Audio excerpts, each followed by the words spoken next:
어떤 교회에는 처음 오신 분들에게는 친숙하지 않은 용어들이 있습니다. 재림교회도 마찬가지입니다. 아마 재림교회 입교한 초신자 분들에게 가장 익숙하지 않은 생소한 용어 중 하나가 예언의 신이 아닐까 생각합니다. 이 예언의 신이란 표현은 예언의 영을 통하여 주어진 엘렌 화이트의 저수를 통칭하는 일종의 대명사입니다. 그래서 예언의 신과 관련해서 예언의 신이란 무엇이며 엘렌 화이트는 누구인가? 예언의 신은 얼마나 중요한 것이며 과연 엘렌 화이트는 믿을 만한 선지자인가? 성경과 예언의 신의 관계가 무엇인가? 엘렌 화이트가 그의 저술인 예언의 신을 믿지 않고도 재림 신자가 될 수 있을까? 예언의 신은 우리에게 어떤 역할을 하는 것이며 어떤 유익을 제공할까? 이런 질문들은 예언의 신과 관련해서 그 대답이 필요한 매우 중요한 주제들입니다. 오늘 이 시간 이런 질문들을 생각하며 그의 열매로 그들을 알리라 라고 하는 마태복음 7장 20절의 말씀을 본문으로 엘렌 화이트와 예언의 신에 대한 말씀을 함께 나누기 원합니다. 재림교회 초기 선구자들 중 대표적인 인물들을 꼽는다면 우리는 엘렌 화이트와 제임스 화이트 그리고 조셉 베이츠를 생각할 수 있습니다. 사실 엘렌 화이트는 그중 가장 중요한 인물임에 틀림없습니다. 그리고 초기 선구자들 중 제임스 화이트와 조셉 베이츠는 모두 청교도적 신앙을 회복하려는, 그래서 회복주의자라고 불리는 크리스천 커넥션, 일명 기독교회에 속한 사람들이었습니다. 반면 엘렌 화이트는 감리교 가정에서 태어나 자란 신실한 감리교 신앙을 가진 분이었습니다. 이러한 초기 재림교회 선구자들의 신앙 배경은 재림교회 형성 과정에 많은 영향을 끼쳤습니다. 특별히 재림교회 초기에 반신조주의, 반조직주의 정신은 이러한 선구자들의 회복주의 신앙 배경 때문이었습니다. 검소함과 소박함을 강조하는 재림교회 생활 방식 역시 이들의 청교도적 전통의 영향이라 할 수 있습니다. 그렇다면 엘렌 화이트는 어떤 분일까? 재림교회는 하나님께서 예언의 은사를 엘렌 화이트에게 주심으로 그분을 통하여 교회를 위한 중요한 기별을 주셨다고 믿습니다. 우리는 하나님께서 신자들의 지도와 안위를 위하여, 교회의 영적 유익을 위하여 그분을 통하여 기별을 주셨다고 믿는 것입니다. 그렇다면 왜 우리는 그렇게 생각할까? 130권 이상이 되는 엘렌 화이트의 저서들 중 한두 권이라도 읽어보았거나 읽어본다면 우리가 이렇게 생각하는 그 이유를 충분히 이해할 수 있으리라고 생각합니다. 사실 재림교회 태동에서부터 지금까지 한 세기가 훨씬 넘게 엘렌 화이트의 선지자로서의 봉사와 사역은 제7일 안식일 예수 재림교회와 그분의 글을 읽는 수많은 사람들에게 큰 축복이 되어 왔음을 부인할 수 없습니다. 엘렌 화이트의 예언적 음성과 권면은 재림교회의 모습을 꼴 짓는 데 있어서 지대한 영향을 미쳤습니다. 지금도 그분의 권면을 통하여 우리는 많은 영적 유익을 얻고 있습니다. 그럼에도 불구하고 여전히 우리에게는 이러한 질문들이 남아 있습니다. 엘렌 화이트는 어떤 사람이며 어떤 삶을 살았는지, 그분은 교회에 어떤 영향을 끼쳤는지, 그분의 글들, 우리가 예언의 신이라고 부르는 서적들은 믿을 만한 것인지, 우리는 그분을 어떻게 생각해야 하는지, 그러므로 이러한 물음을 가지고 그 대답을 찾는 것은 재림 신자로서 중요한 일이라고 생각합니다. 먼저 오늘 저는 한 인간으로서, 또한 신실한 동료 그리스도인으로서 엘렌 화이트에 대하여 말씀드리기 원합니다. 엘렌 화이트의 본명은 엘렌 골드 하몬입니다. 제임스 화이트와 결혼 이후 남편의 성을 따라 엘렌 화이트이 되었습니다. 이분은 1827년 11월 26일 메인주 골햄에서 출생했으며 1915년 7월 16일 88세를 일기로 잠드셨습니다. 엘렌 화이트는 8남매 중 가장 어린 막내 이란성 쌍둥이 자매로 태어났습니다. 부모인 로버트 하몬과 유니스 하몬은 모두 신실한 감리교도였습니다. 엘렌 화이트는 12세에 그리스도를 영접하여 그리스도인이 되었고 14세에 침례를 받고 신자가 되었습니다.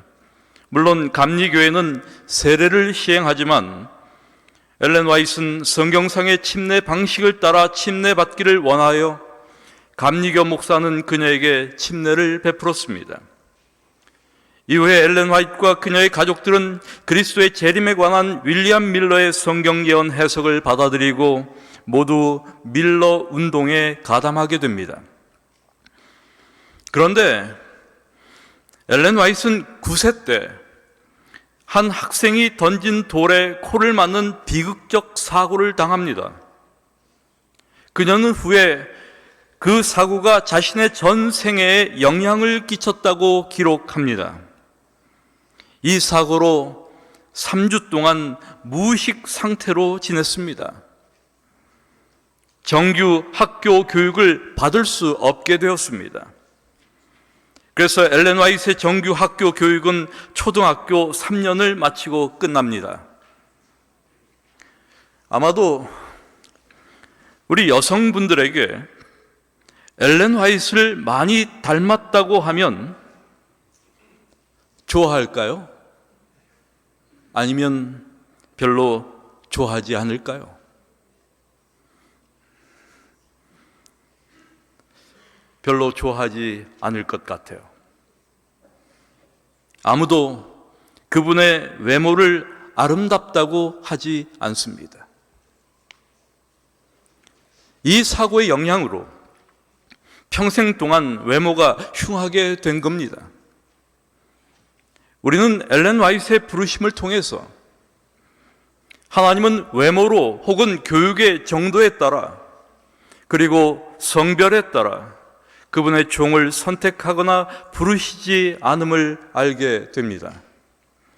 하나님은 외모와 상관없이, 교육의 정도와 관계없이 남자나 여자나 막론하고 누구든지 부르심을 기억해야 합니다.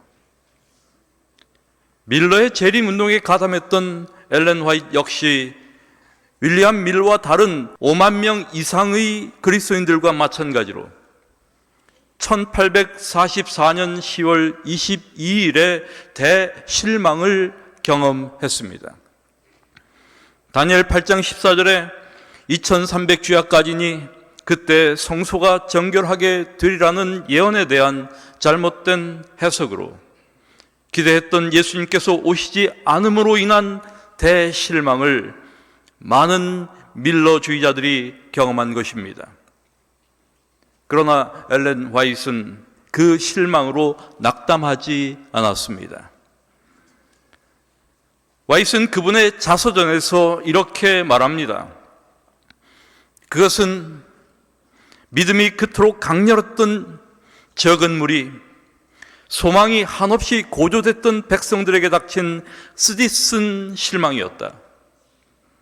그러나 우리는 우리 마음이 주님 안에서 그토록 자유롭고 주님의 능력과 은혜로 튼튼히 지탱됨에 대하여 놀라지 않을 수 없었다.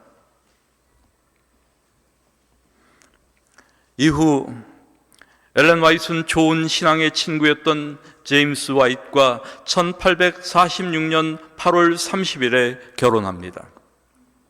당시 제임스는 25세였고 엘렌은 18세였습니다. 그들은 결혼 이후 얼마 안 되어 조셉 베이츠의 안식일 소책자를 통하여 10계명 중 넷째 계명인 안식일의 중요성을 인식하게 됩니다. 그리고 안식일을 지키기 시작합니다. 또한 그들은 함께 수천 마일을 여행하며 흩어진 신자들에게 희망의 기별을 전했습니다. 사실 신혼 초 그들은 매우 가난했고 자주 아팠습니다. 엘렌 화이트는 그들이 편안한 삶에 안주하지 않도록 어려운 상황에서 사역을 수행하도록 하나님께서 이러한 시련과 가난을 허용하신다고 느꼈습니다. 한 인간으로서 엘렌 화이트의 삶을 살펴본다면 그분 역시 그만의 갈등, 약점, 강점, 어려움들을 가지고 있었습니다. 때론 실망과 좌절을 경험했습니다. 질병과 싸웠습니다. 빈곤한 삶을 살았습니다.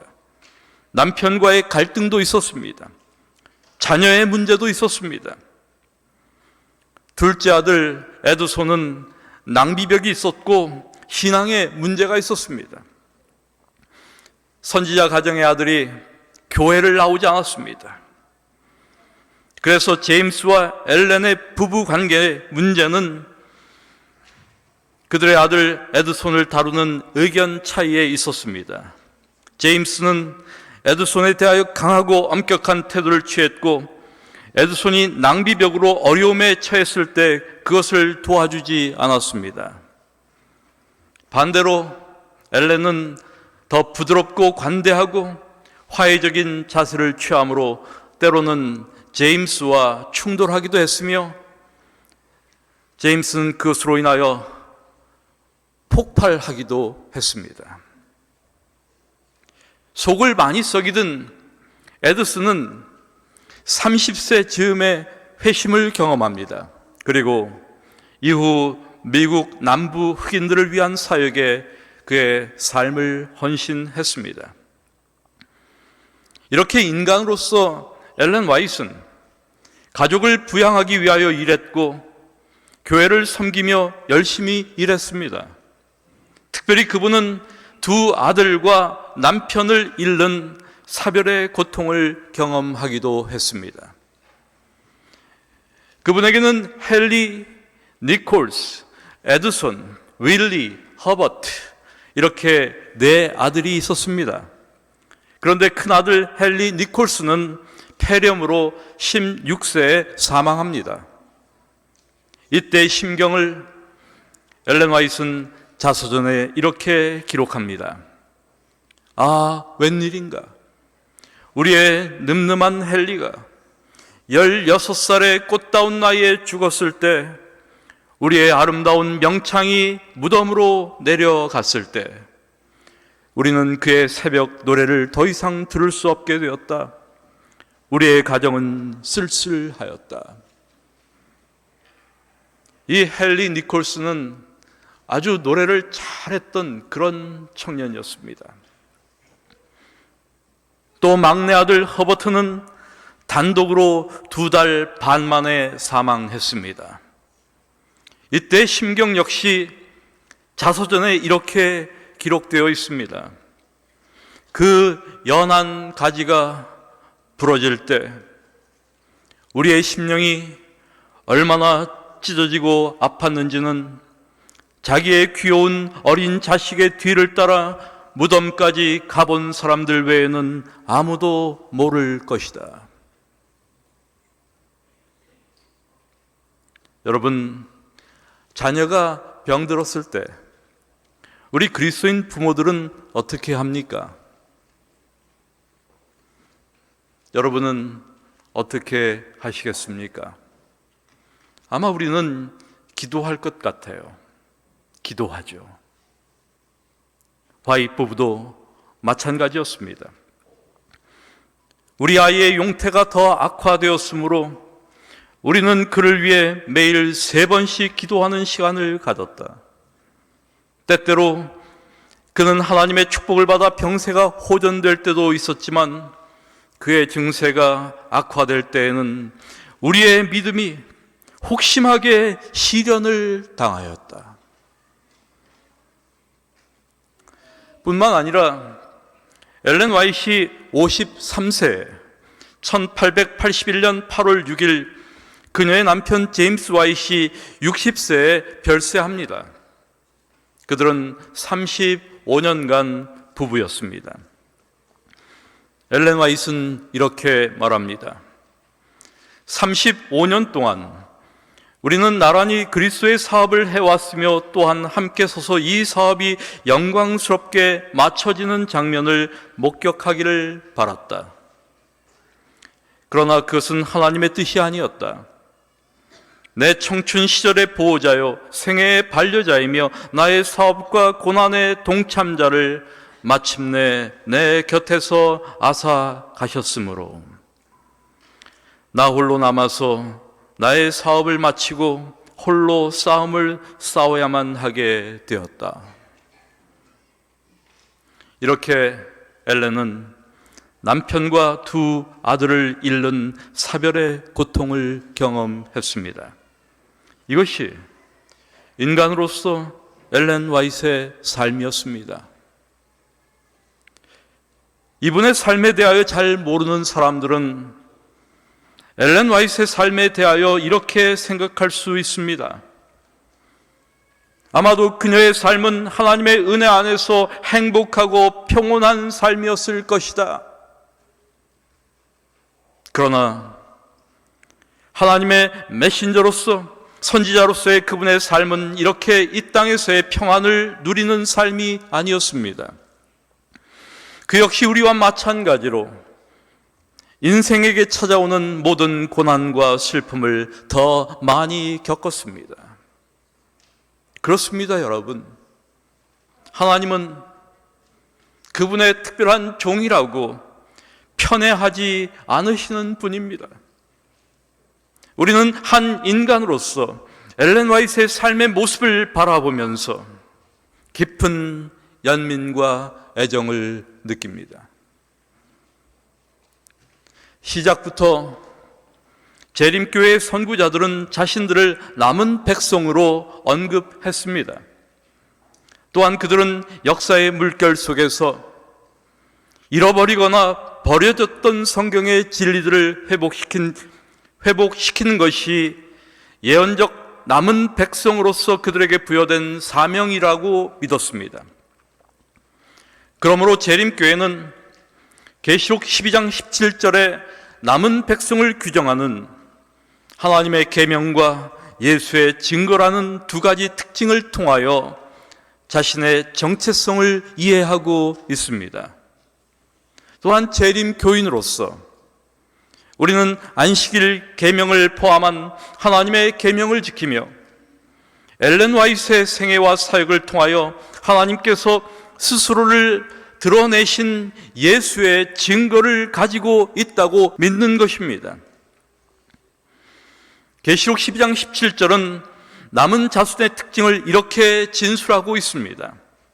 용이 여자에게 분노하여 돌아가서 그 여자의 남은 자손, 곧 하나님의 계명을 지키며 예수의 증거를 가진 자들로 더불어 싸우려고 바다 모래 위에 섰더라.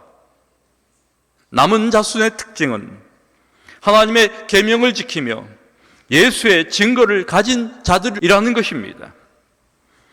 그리고 계시록은 특별히 예수의 증거가 무엇인지를 분명히 우리에게 알려주고 있습니다. 계시록 19장 10절의 말씀을 통해서 내가 그 발 앞에 엎드려 경배하려 하니 그가 나더러 말하기를 나는 너와 및 예수의 증거를 받은 내 형제들과 같이 된 종이니 삼가 그리하지 말고 오직 하나님께 경배하라. 예수의 증거는 대언의 영이라 하더라. 이 말씀을 통하여 예수의 증거란 대언의 영 혹은 예언의 영임을 알려주고 있습니다. 뿐만 아니라 22장 9절의 말씀은 예수의 증거를 받은 자는 선지자라고 하는 사실을 우리에게 알려줍니다. 22장 8절과 9절의 말씀입니다. 이것들을 보고 들은 자는 나 요한이니 내가 듣고 볼 때 이 일을 내게 보이던 천사의 발 앞에 경배하려고 엎드렸더니 저가 내게 말하기를 나는 너와 내 형제 선지자들과 또 이 책의 말을 지키는 자들과 함께 된 종이니 그리하지 말고 오직 하나님께 경배하라 하더라. 이 구절은 19장 10절에 너와 및 예수의 증거를 받은 내 형제들과 같은 말씀을 너와 내 형제 선지자들이라고 말하고 있는 겁니다. 다시 말해서 예수의 증거를 가진 자들은 선지자들이라고 한 것을 분명히 우리에게 말해주는 말씀입니다. 또한 우리는 구약 성경에서 마지막 때에 하나님께서 예언의 선물을 주실 것이라고 하는 약속을 볼 수 있습니다. 요엘 2장 28절부터 31절의 말씀입니다. 그 후에 내가 내 신을 만민에게 부어주리니 너희 자녀들이 장래일을 말할 것이며 너희 늙은이는 꿈을 꾸며 너희 젊은이는 이상을 볼 것이며 그때 내가 또 내 신으로 남종과 여종에게 부어줄 것이며 내가 이적을 하늘과 땅에 베풀리니 곧 피와 불과 연기 기둥이라. 여호와의 크고 두려운 날이 이르기 전에 해가 어두워지고 달이 핏빛같이 변하려니와 라고 말씀하고 있습니다. 뿐만 아니라 신약 성경에서는 그리스도께서 교회의 여러 직분과 함께 선지자 직분을 주셨음을 확인할 수 있습니다.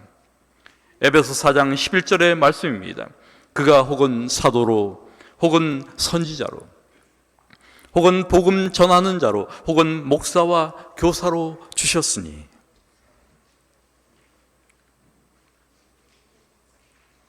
그러나 이러한 재림신앙의 형성 과정에 있어서 엘렌 화이트의 봉사와 사역 그리고 대언의 영에 대한 우리의 믿음은 아무런 검증이나 증거 없이 가볍게 이루어진 것이 결코 아닙니다. 예수님께서는 그리스도의 재림 전에 거짓 그리스도들과 거짓 선지자들이 일어나 큰 표적과 기사를 보여 할 수만 있으면 택하신 자들도 미혹하리라 라는 말씀을 통하여 거짓 선지자들이 일어날 것을 경고하셨습니다. 이러한 이유 때문에 우리는 예언의 선물이라고 주장하는 모든 것을 조심스럽게 시험해야 합니다. 이러한 이유 때문에 엘렌 화이트의 글들은 예언의 선물을 시험하는 다양한 성경 지침들을 통하여 오랜 검증을 거쳤습니다. 성경은 예언의 선물을 시험하는 여러 지침들을 제공합니다. 첫 번째 지침은 참 선지자는 예언적인 꿈과 이상을 받는다는 것입니다. 하나님께서는 민수기 12장 6절에서 이렇게 말씀하셨습니다. 이르시되 내 말을 들으라. 너희 중에 선지자가 있으면 나 여호와가 이상으로 나를 그에게 알리기도 하고 꿈으로 그와 말하기도 하거니와 라고 말씀하셨습니다. 하나님께서는 이상과 꿈을 통하여 선지자와 소통하신다는 것을 말씀하시는 것입니다. 엘렌 화이트는 1844년의 대실망 이후 2달 후에 첫 번째 계시를 받습니다. 그때 엘렌의 나이는 17세였습니다. 이 당시 그녀는 연약하고 건강이 좋지 않았습니다. 포틀랜드에 사는 헤인스 부인의 가정을 방문해서 5 여인들이 가족 예배를 드리며 기도하는 동안 하나님의 능력이 전에 결코 느껴보지 못했던 방법으로 임하며 엘렌 화이트는 첫 번째 이상을 그 자리에서 받습니다. 첫 계시에서 엘렌 화이트는 땅에서부터 높은 곳까지 뻗친 곧고 좁은 길을 보았습니다. 신자들이 예루살렘을 향하여 여행하는 장면이었습니다. 광명한 빛이 뒤에서 저들의 길을 비추었고 천사는 그 빛을 밤중 소리라고 알려주었습니다. 빛을 거절한 자들과 그리스도에게서 눈을 돌린 자들은 그 길에서 어두운 세상으로 떨어지는 장면이었습니다. 그리고 이 첫 계시를 본 한 주 후에 하나님께서 다른 이상을 보여주셨습니다. 이 이상을 통해 그분을 선지자적 사명으로 부르셨습니다. 엘렌 화이트는 그것이 하나님께서 그분을 공중사역으로 부르시는 것임을 인식했습니다. 이러한 부르심이 주어졌을 때 엘렌 화이트는 이렇게 말합니다. 이 일이 처음 내게 주어졌을 때 나는 이 짐을 다른 사람에게 주시도록 주님께 간구하였다. 그 일은 너무 크고 넓고 깊어서 내가 그것을 감당할 수 없다는 두려움이 엄습하였다. 그러나 그분의 성령을 통하여 주님께서는 내게 하도록 맡기신 그 일을 수행할 수 있게 하셨다. 이후 엘렌 화이트는 70년 동안 2000번 이상의 꿈과 이상을 받습니다. 그분은 그가 받은 모든 이상과 받은 기별들을 기록했습니다. 책, 팜플렛, 기사 등을 포함한 그분의 모든 원고는 10만 페이지에 이릅니다. 예언의 선물을 시험하는 두 번째 성경의 지침은 그의 기별이 성경과 일치하는가입니다. 이사야 8장 20절의 말씀은 마땅히 율법과 증거의 말씀을 쫓을지니 그들의 말하는 바가 이 말씀에 맞지 아니하면 그들이 정령이 아침빛을 보지 못하고 라고 말합니다. 선지자의 기별은 하나님의 말씀과 조화되어야 한다는 뜻입니다. 우리는 엘렌 화이트의 저술과 기별 속에서 하나님의 말씀과 불일치되는 것을 찾을 수 없습니다. 예언의 선물을 시험하는 세 번째 성경의 지침은 요한일서 4장 1절과 2절의 말씀이 제공하고 있습니다. 사랑하는 자들아, 영을 다 믿지 말고 오직 영들이 하나님께 속하였나 시험하라. 많은 거짓 선지자가 세상에 나왔음이니라. 하나님의 영은 이것으로 알지니 곧 예수 그리스도께서 육체로 오신 것을 시인하는 영마다 하나님께 속한 것이요. 엘렌 화이트는 시대의 소망, 정노의 계단, 이런 놀라운 저술을 통하여 예수님을 지속적으로 주님이자 구주로 사람들에게 소개합니다. 그러나 예언의 선물을 시험하는 성경의 지침들 중 가장 중요하고 시간이 많이 소요되는 것은 성품의 열매를 시험하는 것입니다. 예수님께서 마태복음 7장 20절에서 말씀하신 그의 열매로 그들을 알리라 라고 하는 것입니다. 열매를 시험하는 일은 많은 시간이 걸립니다. 엘렌 화이트는 수많은 사람들, 대다수가 회의적이고 의심하며 혐의를 잡아내고 싶어하며 어떤 경우에는 공개적으로 적대적으로 행동한 사람들의 그 비평적인 시선 가운데 70년 동안 살며 일했습니다. 그분의 반대자들은 여전히 그분에게서 잘못이나 일관적이지 못한 점을 찾기를 좋아합니다. 그렇지만 그분의 생애가 보인 열매는 그분의 성실성, 열심, 그리스도인다운 경건을 증명해주고 있습니다. 우리는 엘렌 화이트의 생애에 나타난 세 가지 열정을 이런 의미에서 주목할 필요가 있습니다. 첫째는 구주에 대한 열정입니다. 그분의 저수를 우리가 검색하면 예수라고 하는 단어는 37만 348회가 검색됩니다. 그리스도라고 하는 단어는 6만 9,277회가 검색됩니다. 그리고 구주가 11,583번 언급되고 있음을 확인할 수가 있습니다. 이러한 사실은 그분의 글들이 얼마나 그리스도에게 초점이 맞춰져 있는가를 보여주는 신뢰입니다. 엘렌 화이트는 이렇게 말합니다. 그러므로 그대들은 자신을 생각지 말고 그리스도를 쳐다보라. 그리스도의 사랑과 그의 품성의 아름다움과 완전하심에 대하여 생각하라. 극계의 그리스도, 굴욕을 받으신 그리스도, 순결하고 거룩하신 그리스도, 무한히 사랑하시는 그리스도, 이것이 심령에 명상할 제목이다. 그대들이 그의 형상으로 변화하게 되는 것은 그리스도를 사랑함으로, 그를 모방함으로, 그를 온전히 의지함으로 되는 것이다. 그분의 기별은 이렇게 그리스도에게 집중되어 있습니다.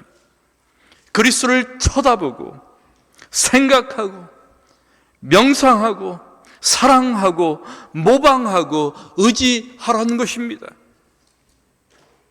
여러분, 우리에게도 이러한 그리스도에 대한 열정이 필요하지 않습니까? 그분의 생애에 나타난 두 번째 열정은 하나님의 말씀에 대한 열정입니다.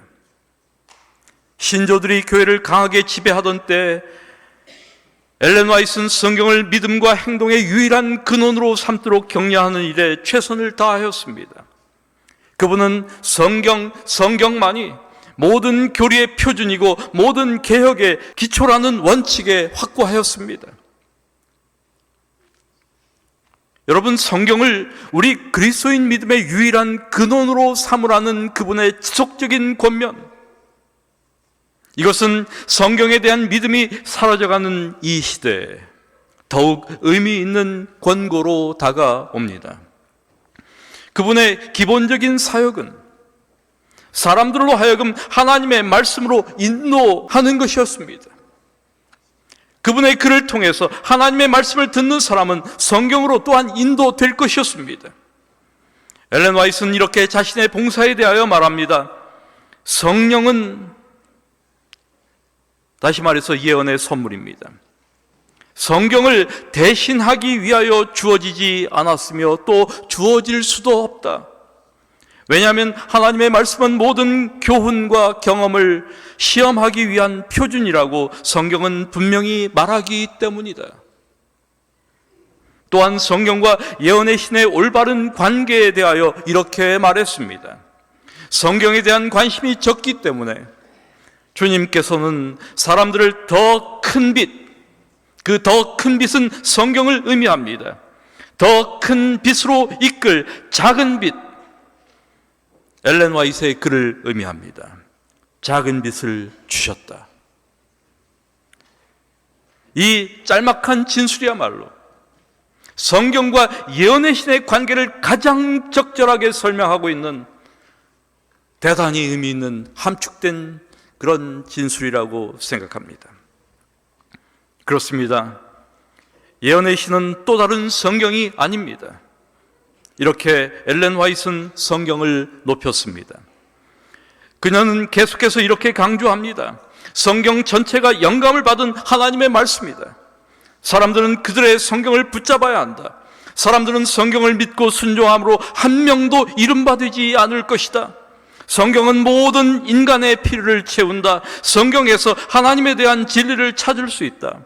성경은 사람이 구원을 받기 위해 필요한 모든 것을 담고 있다. 성경은 그리스도인 삶의 패턴을 정해준다. 이렇게 엘렌 화이트는 성경을 높였습니다. 어떤 사람들은 재림교회에 대하여 공격하면서 재림교회는 성경 외에 다른 경전을 가지고 있고 그것을 성경보다 더 중요하게 간주한다고 비난합니다.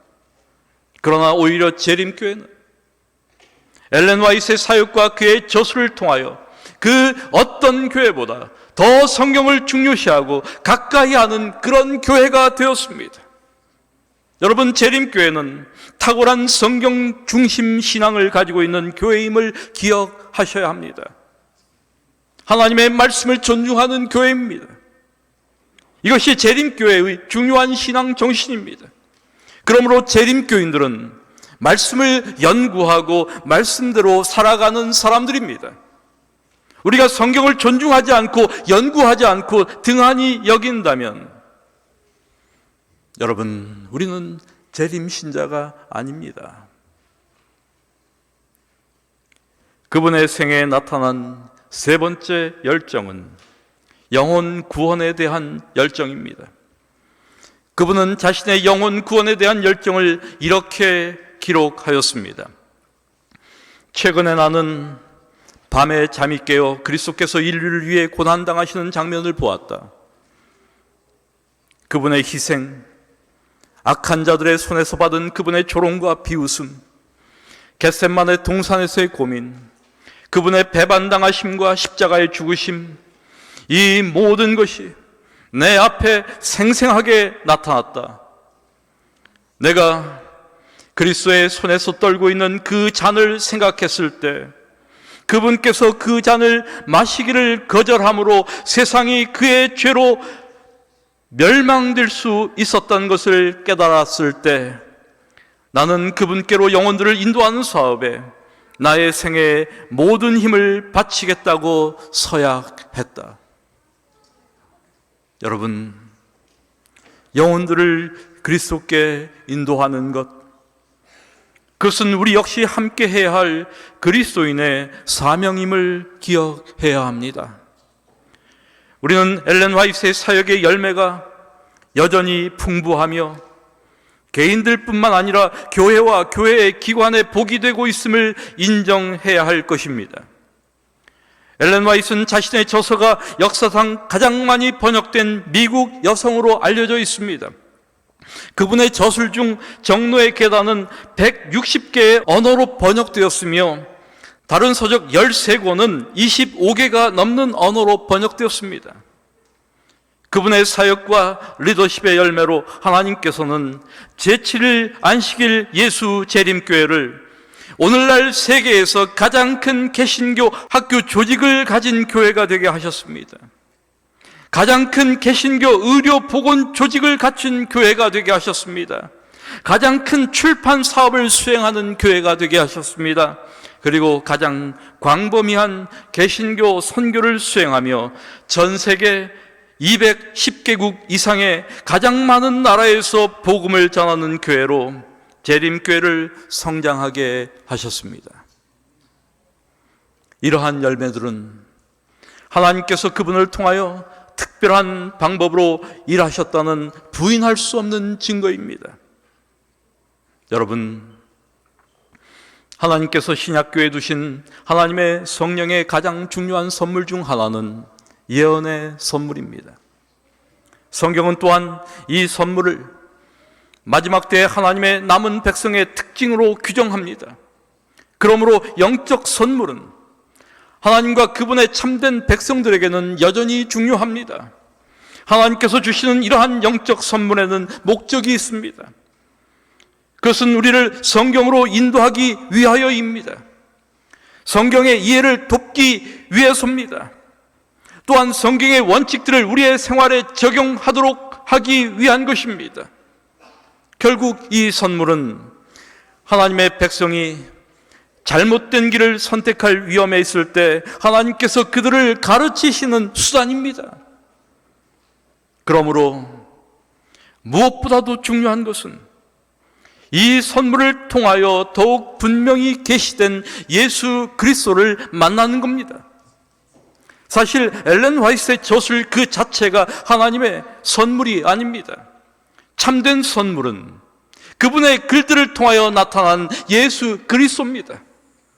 만일 엘렌 화이트의 글들을 읽는 사람이 그 안에 계시된 그리스도를 더욱 깊이 만나지 못한다면 그것은 정말 무익한 글에 지나지 않습니다.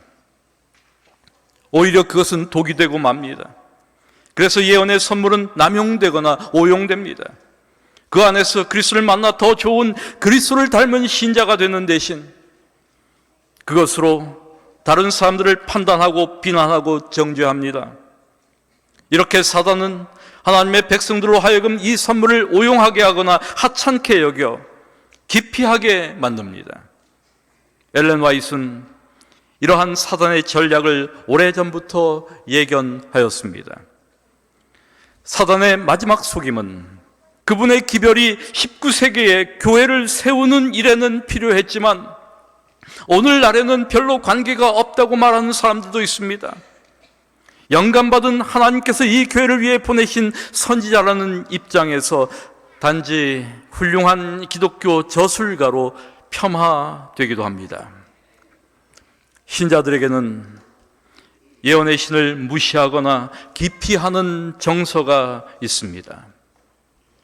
우리가 예언의 신을 기피하는 방법은 그 책을 읽지 않거나 그의 권면을 경시하는 것입니다.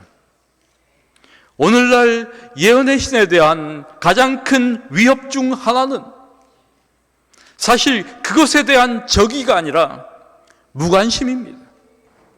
많은 신자들이 예언의 신 자체를 모르거나 읽지 않거나 그저 무시합니다. 우리가 예언의 선물을 기피하거나 경시한다면 재림교회 신앙 정신은 사라지고 말 것입니다.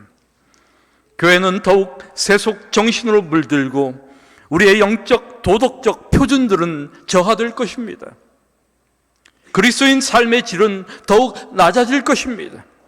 결국 우리는 하나님의 나라를 유업으로 얻지 못할 것입니다. 사랑하는 우리 교회 여러분, 이제는 우리에게 주어진 예언의 선물에 대한 확신과 존중을 회복해야 합니다.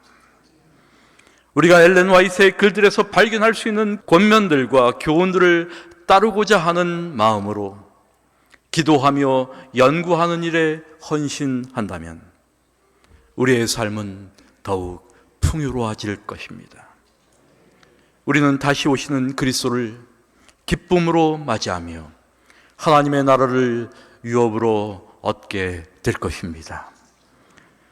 엘렌 화이트를 통해 우리에게 주신 예언의 선물이 우리의 삶과 신앙에 큰 축복이 되기를 이 시간 간절히 기도드립니다.